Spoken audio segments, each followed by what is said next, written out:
Life is short. Life is so short. Let's not make it shorter. Pinilig ako kanina. Dahil? Ha? Dahil, Hmm? Dahil? Bakit? Ano yung naging source mo? Oo, nagsasalamin ako, tapos bigla ako kinilig. yes! Oo, nagsasalamin lang ako, tapos bigla ako, oh my God. Let's see. Yeah, kailangan pa ba sabihin itong bakit? Source. Tao, new inspiration, or... Sino yung Langgam. the new inspiration? Ano naman? Kasi, okay. No BS. Hindi naman talaga, parang kasi when we work together, when I get to spend time with her, para siyang ano eh, parang may expiration.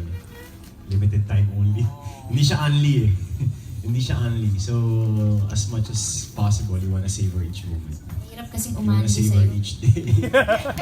Yeah, yun. So, kaya enjoy talaga. Masaya lang kami lagi. Masaya lang. Ako lagi. Si Sarah. Ah! Ano ba yung kilig? Wah! Okay, ano nga? Medyo.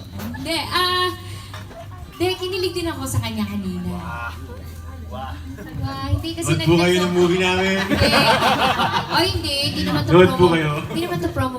Saka wala namang masamang kiligin. Normal naman yun, di ba? Yung natutuwa ka sa company ng isang tao or sa presence niya, yun lang siguro yun, hindi naman kilig na, oh, cheater. Hindi naman gano'n.